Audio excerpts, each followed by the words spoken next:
So today we are going to see what is seizure and epilepsy. Okay, so seizure or epilepsy is a central nervous system disorder. It's a neurological disorder. Okay, so the brain gets affected and the activity of the brain becomes abnormal. So the brain has a normal functioning. So when it becomes abnormal, then seizures can occur. So the person who's suffering from seizures has abnormal sensation and abnormal awareness. So suddenly they feel different and they can get seizures. So any person can get seizures. So there is no difference in whether males or females or any ethnic backgrounds or age. Any particular person is susceptible to seizure. So any person can get seizure in the right kind of if the problem occurs. So there is no difference in whether it's a male or a female or any other circumstances does not change the risk of getting seizures. So generally speaking, seizures or epilepsy can occur in different ways. Some people, what you see in the movies, that people are having sudden shaking of their hands and legs, that is one type of seizure. But some people just keep staring into empty space, that is also one type of seizure. So there are different types of seizures which we will be seeing in the coming few in this next few sessions. So based on the type of seizure, we give treatment to the person, and sometimes the seizures can disappear completely, or in some people it will remain with them for a long time. So first we'll see the symptoms of seizures. So what are the symptoms of seizures? So because it is caused by abnormal activity of the brain, so either it can be a sudden increased activity of the brain. There are a lot of neurotransmitters in the brain and they start acting quickly, so this can cause seizures. So the signs and symptoms are, there may be confusion. The person is usually confused, they don't know what is happening. Then a lot of people will be staring into empty space. If you look at their eyes, there won't be any purpose in their eyes. It will be something called as a glazed eye, so as if it's like a zombie or without any particular, they won't be looking at anybody in particular and they'll just be staring into empty space. And in some people, the characteristic jerking movements of the hands and legs is present, and there is also loss of consciousness, some people. So these symptoms, all of these symptoms do not occur in the same person, so it depends on the type of seizure. Different people will have different symptoms. Then there are other symptoms such as fear or anxiety, or something called as deja vu. Deja vu is nothing but, even all of us would have felt a sense of having been in that particular situation previously. They would feel that as if they have been in that situation previously. That is deja vu. So these are the symptoms of seizure. So one person, if they have seizures, they will have similar kind of symptoms every time they get seizures. So a person who's having a staring spell, they will have repeated staring spells. A person who loses consciousness, when the next time they get seizures, they will also lose consciousness. Whereas another person who has jerking movements, they will have jerking movements the next time also. So same person with the seizures will have same symptoms the next time. Okay, so we'll see the types of seizures. The first one is focal seizure. Focal seizure is nothing but a part of the brain is only affected. So only one area of the brain is affected, and that is called focal seizure. This is also called as simple partial seizures. So they are not a complete epilepsy. So only one aspect of the brain gets affected. So the person may have abnormal taste or abnormal smell, so abnormal emotions. So, or they will have only one arm or one leg jerking. So it is based on the part of the brain that is affected, they will have symptoms. And since only one part of the brain is affected, it's called a focal seizure, and usually they will not have loss of consciousness in this type of seizure. Then in the next type, focal seizure with impaired awareness, that is, they lose consciousness and they will have again one particular type of seizure, and this also is occurring because one particular part of the brain is affected. So as focal seizures mean, they are not generalized, but only one aspect of the brain is affected and one particular type of symptom appears. Then we have generalized seizures. There are 6 types of generalized seizures. The first one is called the absence seizure. So this is also called as petit mal seizure. Important name is petit mal. So sometimes in your question they'll ask what is petit mal seizure. So it is also known as absence seizure. So it is common in children, and the symptoms are that the child will be staring into space, or the child will have jerky movements of the hands, or they will suddenly start blinking the eye, or they will smack their lips. So any of these symptoms can appear, and it is a generalized seizure. The next one is a tonic seizure. This is also a generalized seizure that occurs all over the body, and here there will be jerky movements of the hands and legs, mainly because the muscles will tighten. So tonic means that there is increased tone in the muscles. So when you clench your fist, your muscles become tight. That is tonicity. Okay, so the person who has tonic seizures will have increased tone in the muscles, whether it is on the hands or in the legs, and usually because of the severe tightness of the muscles, the person will fall to the ground. On the other hand, atonic seizures means the person loses muscle control. That is, the muscles become without tone, and this also causes the person to fall down. So it is the opposite of tonic. So all the muscle movements are controlled by the brain. So there is sudden tightening of the muscles, that is tonic seizures. Sudden loosening of the muscles and all the control over the muscles is gone, that is atonic seizures. So the next one is clonic seizures. Clonic seizures means there is rhythmic jerky movements of the body.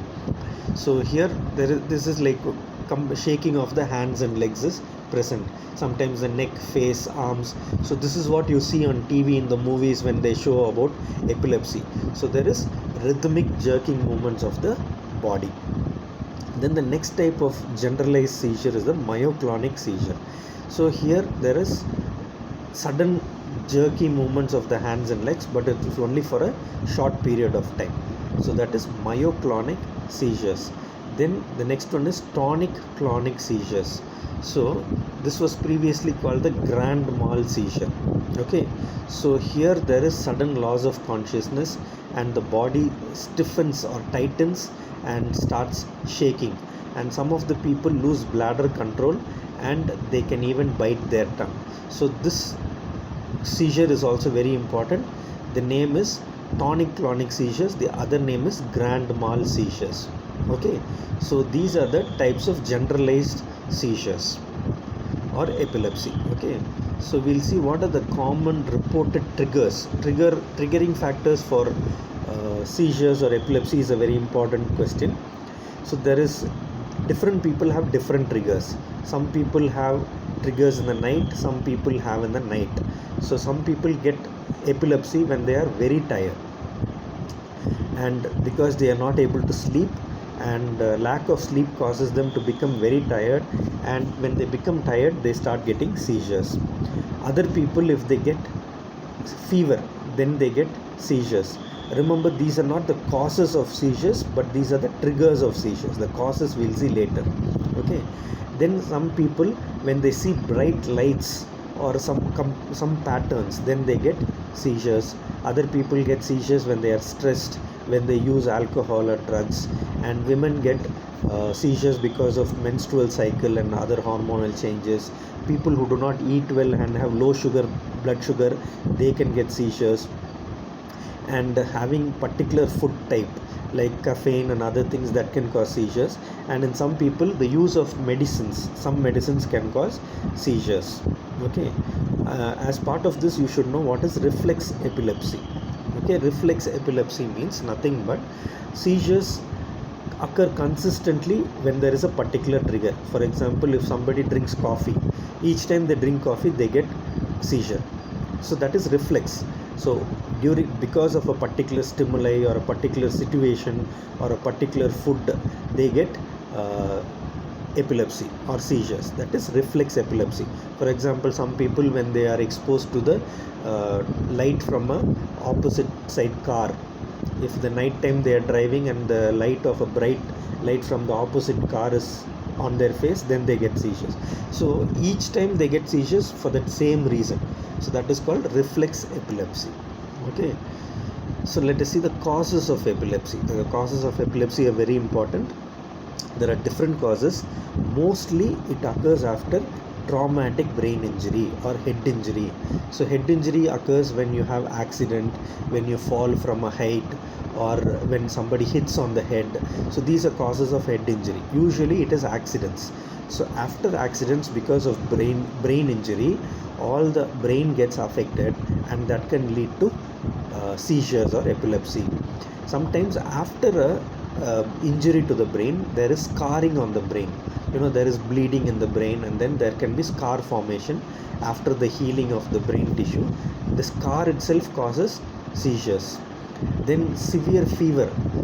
Fever is controlled by the the various structures in the brain, and sometimes if there is very very high fever, it can cause epilepsy. Mainly in children less than 5 years old, you see that when the temperature of the body goes beyond a particular level, then they get epilepsy or fits. As common name is fits, but in the medical term we call epilepsy or seizures. Then some people, when they have stroke or cerebrovascular accident, they can get seizures. And other vascular disease, not just cerebrovascular diseases, but even other vascular diseases, they can get stroke when there is decreased oxygen to the brain. When you are not having enough oxygen supply to the brain, then you can get seizures. When there is tumor, cancer of the brain, or when there is cancer of the other parts of the body and the cancer travels through the bloodstream to the brain, or when there is a cyst in the brain, the tuberculosis cyst is there. When the person has TB of the brain, they have cyst in the brain. And even when people eat pork that is not cooked properly, the cyst can form in the brain. All these can cause seizures. Then some people who have dementia or Alzheimer's disease, they can get seizures. And some particular drug use, or if the brain is not formed normally, they can also get seizures.